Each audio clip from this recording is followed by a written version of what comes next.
Ayun! So good evening sa inyo guys. Ngayon po ay March 24, 2021 at maganda ulit yung closing ng ating index. Ayan, so puro blue chips yata yung gumagalaw sa ngayon. So nag-gain po yung ating index ng positive 0.79%. So 6,497.01 and then very solid po yung candle natin at nakita natin meron din tayong net foreign buying for the day naman. Ayan. So, pagsapan po natin yung ating mga top trending stocks for today, si DDMPR, yung ating Double Dragon REIT. So, medyo hindi maganda yung kinalabasan or rather, hindi siya nag-gain ng maganda for the day kasi nag-close siya, same sa kanyang entry price.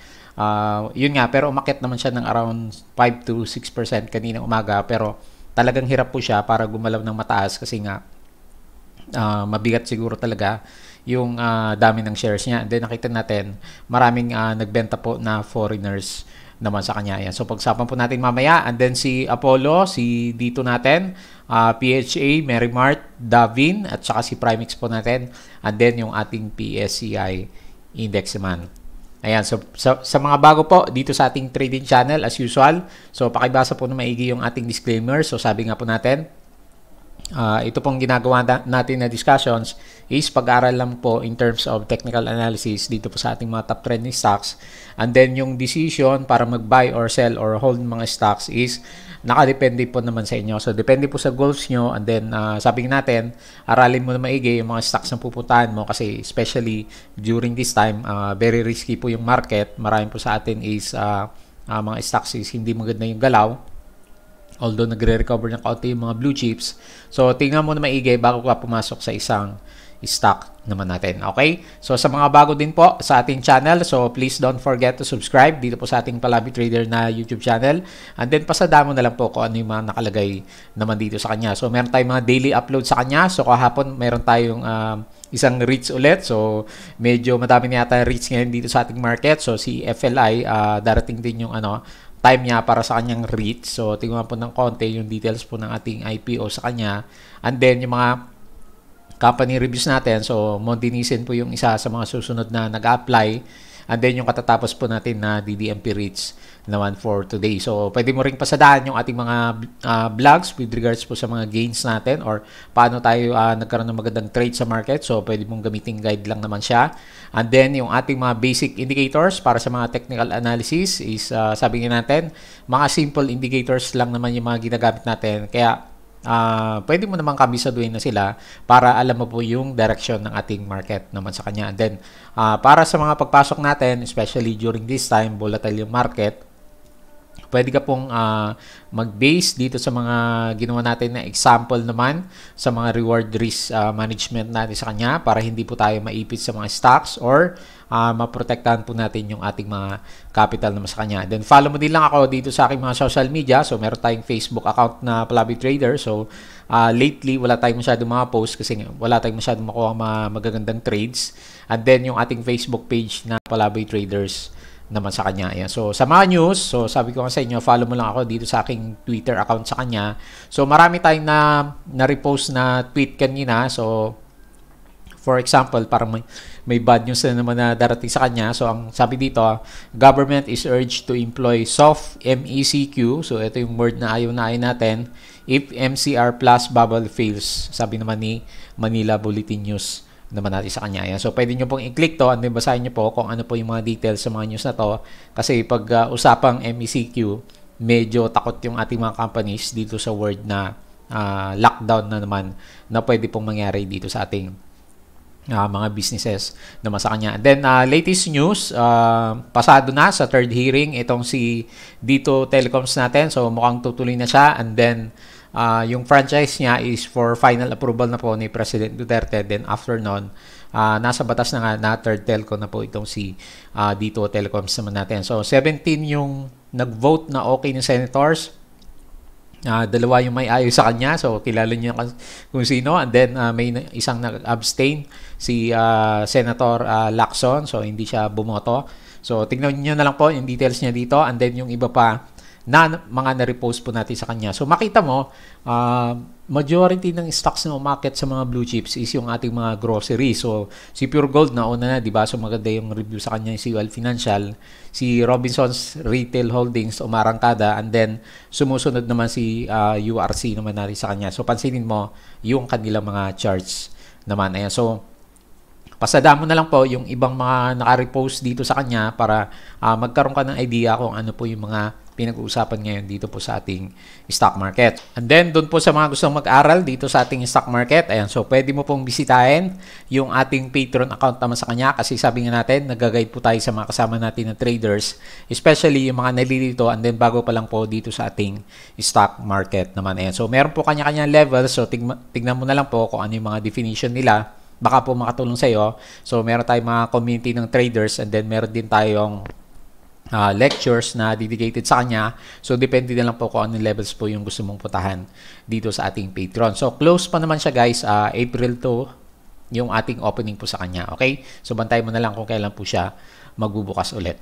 So punta tayo dito sa ating PSEI market. So makita mo, ang ganda ng recovery ng ating index. So kahit medyo meron pa rin tayong mga pessimistic dito sa ating market kasi nga hindi nga maganda yung yung epekto po sa businesses ng ating mga lockdowns. Pero mukhang nagkakaroon na rebound yung ating mga blue chips sa kanya. So lumabas, naging support natin talaga yung 6,300 level natin sa kanya. And then ngayon, ang itatry naman na basagin nitong si PSEI index natin is yung ating MA9 sa kanya para mas maganda yung galaw niya until ma-reach niya yung pinaka-resistance malapit dito sa lower location ng ating downtrending na trend lines naman sa kanya. Kasi ang posibleng mangyari naman sa kanya, meron siyang pullback bounce. So bumagsak siya, di ba? And then mag-pullback pataas yung ating index. So hindi naman natin in-expect na lalampas siya ulit dito sa taas ng ating resistance line sa kanya kasi nga lockdown pa rin naman si Metro Manila. So kumbaga, rebound to ng mga stocks natin sa pagkakaroon ng mga oversold signals, and then siguro nagsishift yung direction na ng ating market kung iniisip niya or gusto niyang puntahan yung mga stocks na resilient pagdating naman sa lockdown. So napansin nga natin sina Pure Gold, URC, saka si RRHI, yung mga groceries related na companies, sila po yung umarangkada sa ngayon naman. Ayan, so pwede mo pong bisitahin yung mga stocks na yun para makita mo kung ano po yung mga galawan nila. So, sa ngayon, ang very good news, so kahit medyo pandemic tayo, meron tayong good news sa kanya. Meron tayong nakita na kaunting, or rather malaki na rin, net foreign buying for the first time. Meron tayong 371.67 million na net foreign buying sa kanya. So, medyo significant po yan kasi ito po yung first time na namimili po yung ating mga foreigners. Kasi mula February, so January pala, nag-umpisa na siya, until lately, kahapon lang is dire-diretso po na net foreign selling. Pero for the day, meron tayong net foreign buying sa kanya. So, hindi ko pa nakita kung sino yung mga stocks na binili ng ating mga foreigners. So, maganda pong hanapin yan para malaman po natin kung saan pumupondo po yung ating mga foreigners naman. Ayan. So, very, very good po yan. So, anyway, may konting glimmer of hope dito po sa pabagsak na stock market natin sa ngayon. So, makita mo, medyo significant din po yung volume. So, kasama na rito siguro si DDMPR natin. Pero yung net foreign buying, hindi galing kay DDMPR kasi nakita ko na siya. Net foreign selling po si DDMPR natin. So, 1.4 billion, very, very low yung ating turnover for the day dito sa pinaka-top na traded stocks natin sa ngayon, si DDMPR nga, and then the rest, mababa na po siya. So, anyway, di ko pa nakita kung saan galing yung 371 million. So, i-post nyo na lang po sa bandang baba ng ating YouTube kung meron po kayong idea kung sino po yung mga stocks na binili ng ating mga foreigners. Ayan. So, ganun pa rin naman yung sentiment natin sa kanya. Hopefully, makalabas na siya dito sa dinodrawing natin sa kanya na descending trend lines, and then mag-recover kahit pa paano pumunta sa sideways po itong si MACD formation naman natin. So, nagkakaroon ng curve yung ating blue line. Mukhang may gusto siyang puntahan. Lalapit siguro dito sa ating red line naman sa kanya. So, overall is downtrend pa rin naman guys. So, konting ingat pa rin dito sa mga pinupuntahan natin ng stocks. Pero meron nga siyang technical bounce na ginagawa sa ngayon. And then, pumapasok po yung ating mga foreigners dun sa mga stocks natin na medyo significant po yung mga binagsak naman. Ayan. So, tingin tayo sa ating COVID cases. So, di ba kahapon, ito yung sinasabi natin na start ng catalyst natin para bumalik ng kaunti yung ating mga investors. Kasi yung ating daily case kahapon is 5,861. Ngayong araw na to, medyo mataas siya, 6,600 plus. Pero, mas significant na mas mababa nung umaabot tayo ng mga 8,000 cases per day naman. So, maganda pong antayin yan kung talagang bababa yung ating daily cases. Gawa nga po ng ginagawa po ng ating government, yung tinatawag natin na NCR plus bubble naman sa kanya. Ayan. So, yun po yung antabayan natin dito sa ating PSCI index naman. Ayan. So, tingin tayo sa ating US market. Tingnan natin kung ano nangyari sa kanya. Meron siyang magandang galaw for the day. So, mukhang nagre-recover po yung ating US market. So, makita mo dito, puro green po si Nasdaq Futures, si Dow Futures, saka si S&P Futures naman sa kanya. Pero makita mo kahapon, nag-red sila. So, akala ko nga din si PSCI magre-red din kasi wala naman tayo masyadong catalyst dito po sa ating market. Pero ngayon, medyo nauna tayo dito po sa ating US index. So, kasunod natin sila, nagig-green. So, makita mo dito yung European market natin. So, mukhang nag-red din kanina. Pero nagre-recover na siya papunta ng green condition naman sa kanya. Ang medyo hindi maganda ngayon, nakita ko dito sa ating global market. Talagang nagkaroon ng bagsakan sa ASEAN market. So, halimbawa dito si Japan, nagkaroon siya ng negative 2.04%. Si Hong Kong, negative 2.03%. Si Shenzhen, negative 1.47%. And then the rest, konti lang po yung nakita natin na green sa kanya. Karamihan po is mapula po yung ating ASEAN market. So, wala kayong ibang mapuntahan yung ating mga foreigners. Kaya, bumabalik po dito sa ating index. So, magandang tulong yan para kahit papano magkaroon tayo ng rebound papunta sa next na resistance naman ng ating RSI or rather ng ating index, which is most likely dito sa mga consolidation ng candles natin sa kanya, either sa 6.5 or dito sa 6.6 level naman. So, immediately dito sa 6.5 yung pwede pong i-retest ng ating index bukas naman sa kanya. So, kung meron pa rin net foreign buying sa kanya, maganda yan. Kahit pa paano, pwede tayong maglaro dito sa 6.5 papuntang 6,600 level naman. Ayan. So, may konting optimism po pero tignan nyo ako na maigi, plan nyo yung pag-buy kasi malapit na po yata yung ating Holy Week. So, first week of April, di ba? So, may mga holidays tayo sa kanya. So, normally, pag holidays, medyo mahina po yung ating market. Kasi nga, nagbabakasyon po yung karamihan po ng ating mga traders naman sa kanya. Okay, so yan po yung ating observation sa kanya. So, potential bounce up kung maganda pa rin po yung sentiment dito sa ating market bukas naman. Ayan. So, very good news po yung ating net foreign buying sa kanya. Ayan. So, pag-usapan na po natin yung ating mga trending stocks. So, unahin natin si DDMPR. So, medyo maganda yung opening natin sa kanya, di ba? Nag-green naman siya. Nag-open siya is 2.26. So, mataas po siya ng 0.01 cents. Pero, maganda yung galaw niya nung opening niya, dumiretso siya. Tingnan natin ilang percent yung inakyat niya. Umabot pa siya ng 6.13%. Pero hindi niya kinaya. Tingnan natin sa kanyang 5-minute chart kung ano po yung nangyari sa kanya. So, nagkaroon siya ng magandang volume ng opening. Pero pag nakakyat na siya ng 6%, yun nga, unti-unti na pong bumagsak yung ating price action. And then, nag-close na lang tayo sa ating IPO price naman sa kanya, which is 2.25. So, tingnan po natin bukas kung maging maganda yung galaw ni DDMPR kasi nga, tingin natin, wala masyadong nag-trade ngayong araw na to. So, hopefully, makatulong yung sentiment ng market natin with regards po sa net foreign buying. Pero ito pong si DDMPR natin, so nakita natin, meron po siyang negative 153.03 million na net foreign selling naman sa kanya. So, nagka-cash out yung ating mga foreigners. So, magkano kaya nila nabili itong DDMPR natin sa kanya. Kaya, yun nga, medyo nagbebentahan po yung ating mga foreigners naman sa kanya. Ayan. So, nagloloko yung ating cursor sa kanya. Ayan. So, anyway, based dito sa candle natin, observe po natin bukas kasi ang pinaka-low is 2.24. Ayan. So, observe po natin bukas kung hindi mabutas yung ating support na 2.24 pesos. Pero sabi nga natin guys, itong si DDMPR, pang long term talaga to. So parang A-reach ang galawan. Baka hindi natin masyado makita. Magkaroon siya ng magagandang spikes for the next few days. Kasi hindi nga po maganda yung ating first day candle naman sa kanya. Yan. So observe po natin siya. And then actually, kung sakaling bumagsak yung kanyang price action, mas magiging attractive po siya doon sa ating mga long-term investors naman na gustong mag-invest lang sa kanya para sa kanyang mga dividends naman sa kanya. Kasi pag bumabagsak yung price, bumababa yung price, yung equivalent na dividends na makukuha mo sa kanya is tumataas po yung yield na pwede pong makuha pag mas mababa po yung ating price ng pagkabili naman sa kanya. Ayan. So, yun na lang po yung magandang tignan ng ating mga long-term investors, especially kung medyo hindi nakakuha ng mga IPO and then nag-abang ka dito sa mga opening prices naman natin sa kanya kasi bumagsak po siya mula sa kanyang opening price and then kung meron mga sumalo sa kanya dito sa bandang taas, most likely medyo nagkaroon ng loss yung mga kasama naman natin sa kanya. Pero hindi naman ganun kalaki, so kung long-term ka talaga, is kayang-kaya pong i-absorb niya ng tinatawag natin na cost averaging naman sa kanya. Okay, so tingnan natin kung meron siyang catalyst bukas. So, ito yung news na nabasa natin.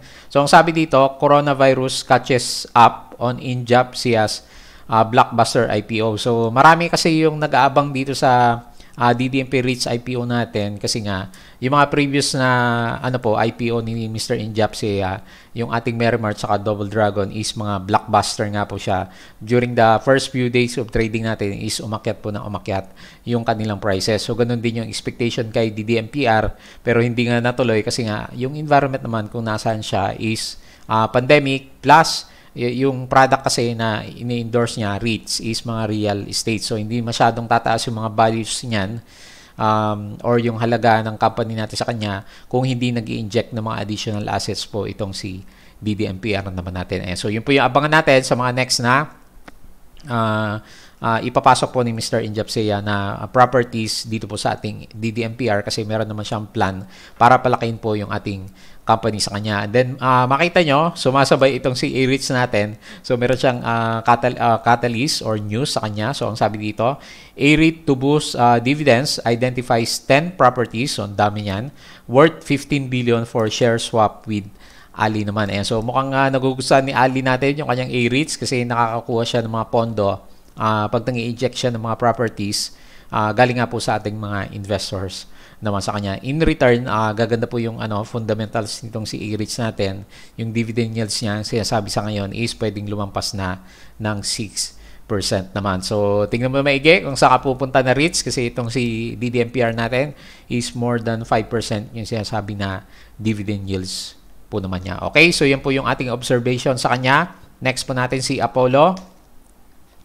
Ayan, so hindi masyadong gumalaw si Apollo pero nag-green naman siya. Nag-gain po siya ng 1.02% pero meron siya net foreign selling negative 5.37%. So kung ano yung observation natin sa kanya kahapon, ganun pa rin naman guys. So yung support natin sa kanya, na-establish niya dito sa around 0.17 and then nahirapan siya lumampas dito sa may gap area natin sa kanya. Kasi ang expect mo naman sa kanya kung sakaling makalampas siya sa gap is, yun nga sabi ko sa inyo kahapon, is i-close niya yung gap niya dito sa around 0.22. So, for a possible gain na 12%, kung magko-close the gap po itong si APL naman natin sa kanya. So, wala pa tayong masyado nakita with regard sa kanyang barko. So, may mga picture pa rin nilalabas sa kanya pero hindi pa naman confirm kung naglalayag na siya.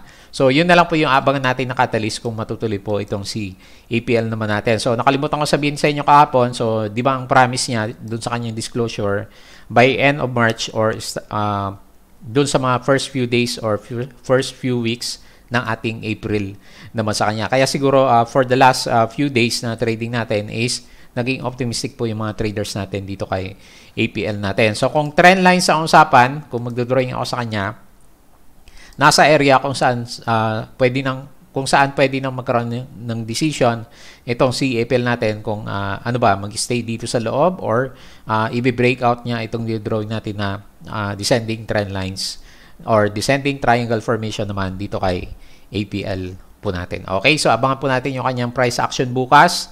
So, next po natin si dito. So, medyo meron yata siyang net foreign buying, maliit lang naman, 4.77 million. Pero yung gain niya for the day is actually loss, negative 0.41%. So, nahirapan din po umakyat itong si dito natin. So, anyway, hindi naman masyadong nagbago. So, ang observation natin is ganun pa rin naman. Meron tayong tradable range sa kanya. So, nasa sideways area na po ngayon itong si dito natin. From 8.5 papuntang 11.45 or around 11.5 pesos naman. Ayan. So, hindi muna tayo optimistic kay dito guys kasi medyo matamlay po yung ating RSI. Hindi siya nagka-curve up, so mas malakas pa rin yata yung bentahan niya. Pero yung ating MACD, meron ng konting sign. So, nagka-curve yung ating MACD formation. Hopefully, kung magkaroon siya ng few green candles for the next few days, meron chance na mag-try mag-crossover itong si MACD dito sa ating red line naman sa kanya. So, kulang pa rin siya ng volume. So, hindi pa pinapasok ng mga investors itong si dito natin. So, meron tayong good news sa kanya. So, ito nga po, galing po kay Inquirer.net. So, ang sabi niya, Dito's 25-year franchise gets final Senate nod. Ayan. So, ibig sabihin, okay na sa Senado po itong si Dito natin, yung kanyang 25 years franchise. And then, pirma na lang po yata ni President Duterte yung kailangan naman natin sa kanya para maging law na or batas na yung pagkakaroon po ng 25 years na prangkisa po nitong si dito natin. So, mukhang kailangan yan ni Mr. Dennis Uy kasi yung franchise kasi guys, maging malaking tulong sa kanya para makahiram pa siya ng mga additional capital para sa kanyang, yun nga, pagpapalaki pa rin ng kanyang company. So, di ba, sa bandang Visayas, saka Mindanao pa lang naman siya nag-ooperate sa ngayon. So, kailangan niya ng capital para sa kanyang operations. And then, siguro, expansion na rin papuntang Luzon naman. Ayan. So, yun po yung maganda sa kanya. So, kapag natuloy po na na-approve ni President Duterte yung ating 25-year franchise naman. Okay? So, yun po yung abangan natin. So, baka meron siyang catalyst by the time na pirma na po ni President Duterte naman natin. Okay? Next po natin si PHA. So, wala akong makitang catalyst. Meron naman siyang net foreign buying 1.24% pero mahina itong si PHA. So, wala din siyang volume and then nandito lang siya sa baba. So, parang si APL din naman. Ito, meron din siyang descending trend line. So, pwede natin gamitin as a guide kung kailan magkakaroon po ng breakout itong si PHA natin. So, yung ating RSI, kung guguhitan mo na maigi, hindi pa siya masyadong nakakalabas dito sa downtrending channel. And then, medyo hindi maganda yung pinapakita ng MACD kasi yung blue. Medyo malayo dito sa ating red line. And then, meron siyang tendency na dumiretso pababa kasi malayo po yung distance ng blue line dito sa ating red line. So, mukhang pababa lahat ng indicators natin kasama yung ating volume. Pero, nag-stay naman yung price action dito sa around 2 pesos. So, watch out lang tayo. Huwag sana ma-break yan kasi medyo malalim. Ito yung sinasabi ko sa inyo na medyo malalim pag medyo nagkaroon po siya ng breakdown ng price kasi ang next support level natin is yung ating MA 100 naman sa kanya. So, kulang ng kote sa catalyst itong si PHA po natin. Okay? So, next po natin si Merrimart. So, akala ko sasabay itong si Merrimart pero yun nga, hindi rin naman siya naging maganda kasi nag-open siya ng medyo mataas ng konti. Meron siyang gain. Ang pinaka-high niya is 5.15. Pero nagtapos din siya sa net net selling. So, kasi nag-loss po siya negative 2.58%. Kaya hindi maganda yung galaw po ng ating chart naman sa kanya. Yan. So, mukhang magre-resist yung yung ating MA20 sa kanya. So, ito pa rin 5.2 yung ating pinaka-resistance sa kanya kasi hindi siya makalampas dito So, nilalagay ko last time 5.8.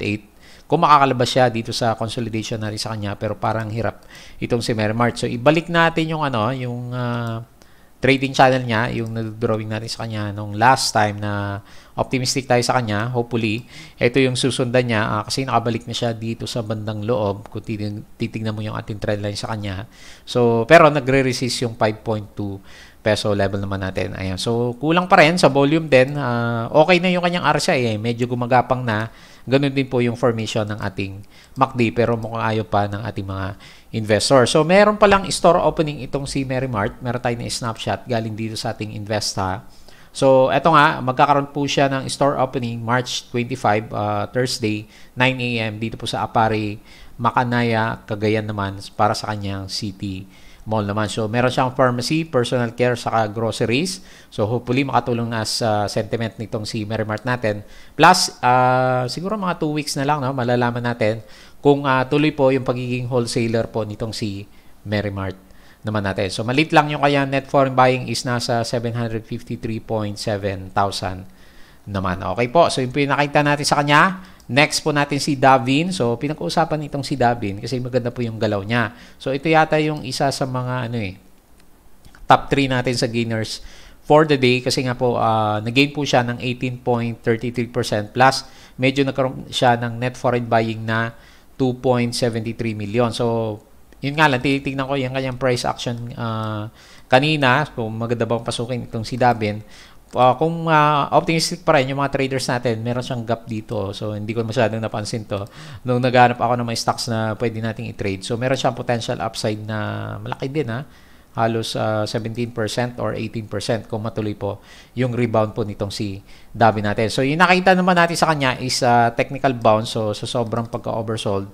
So, yun nga, pinasok po siya ng ating mga traders or naubos ng konti yung ating mga sellers sa kanya. So, dito magkakalaman sa area na to kasi may mga sumalo last time and then hindi nakalabas. So, yan yung magiging catalyst natin or area ng resistance dito sa may gap natin sa kanya. So, depende na lang kung papasokin po ng ating mga traders. Pero maganda yung upside niya kung matuloy po yung galaw nitong si Davin naman natin. So, makita mo medyo nag-curve yung ating yung ating MACD. Plus, nagkaroon ng double bottom yung ating RSI level naman. Ayan. So, hopefully, magtuloy itong si Davin natin para sa mga kasama natin na humuli sa kanya kanina. So, wala din tayong catalyst na nakita guys. So, mostly, technical bounce po itong si Davin naman natin. Okay? So, next po natin, lastly, sinama natin itong si Primex kasi nasakyan natin to last time. So, nakabili tayo ng 1.87 pero binenta din natin ng 2.02 dito po sa candle na to. So, dito ko siya nahuli ng isang araw. So, hindi ko na lang pinost kasi malit lang naman 4 to 5% lang yung gain natin sa kanya. Pero ngayon, nakita mo, after ng negative na sentiment sa kanya kahapon, so, sino naman magkaakala, di ba, na ito, selling candle kasi naka-recover po itong si Primex natin. And then, isa sa mga top gainers natin, nag-gain po siya ng 12.36%. So, lumalabas, nandiyan po yung ating mga investor. So, lumabas sila kahapon kasi ang laki ng volume natin. Pero bumalik din nang makita na nagre-rebound po yung ating price action. So, maganda kasi yung ginawa nitong si Primex. After ng double bottom dito sa area na to, nagkaroon po siya ng breakout with the volume. So, ito lang yung hindi ko nagustuhan sa kanya kahapon, kaya lumabas tayo is malakas yung kanyang selling pressure. So, pero yun nga, madaling itulak itong si Primex kasi yung market cap niya is nasa 3.32 billion. So, ang ganda tuloy ng technicals nitong si Primex. So, maganda yung kanyang RSI, maganda yung kanyang MACD. Yung blue, sobrang layo dito sa ating red. So, expect, baka meron pa po itong si Primex natin. Yung ating resistance, lalagay ko na lang muna. Obvious naman yung ating pinaka-last na candle sa kanya. Dito sa around 2.17 pesos naman. So, pwedeng laruin na makasama natin to kasi significant din naman yung volume plus yung mga indicators po natin kay Primex naman. So, wala din ako makitang catalyst sa kanya. So, mostly, traders move po itong si Davin saka si Primex. Primex po natin. Okay? So, balik tayo sa ating PSCI index. So, may konting, sabi natin, may konting hope na may magandang rebound itong si PSCI kasi pinapasok po ng ating mga foreigners. Hopefully, masundan po yung ating net foreign buying. Kasi pag nagtuloy yan, baka pumasok ulit yung ating mga traders. Pero yun nga, word of caution kasi medyo malapit na po yung ating holiday sa kanya pagdating naman ng ating Holy Week naman. Okay po, so hopefully hindi lang isang technical bounce kundi recovery. Tingnan natin kung medyo siguro mas bumaba pa nga yung COVID cases natin, di ba? Naglalaro na lang tayo 5,000 to 6,000. Kasi for the last few days, umabot tayo ng 8,000. Kaya medyo tukod po yung ating mga investors naman. Okay po, yun po yung summary ng ating mga observations. So, bago tayo mag-close, please don't forget to subscribe dito po sa ating Palabi Trader na YouTube channel. Yung ating Twitter account is follow mo na lang po siya. Ganon din po sa ating Facebook account. Meron pa tayo ditong Facebook account na Palabi Trader. Ganon din po yung ating Facebook page. And then, yung ating Patreon is sabi ko nga, by April 2 po yung ating opening sa kanya. So, check mo na lang po yung mga levels na available naman dyan. Okay po, so yun lang. Maraming salamat sa inyong panonood at pakikinig. Kita po ulit tayo bukas.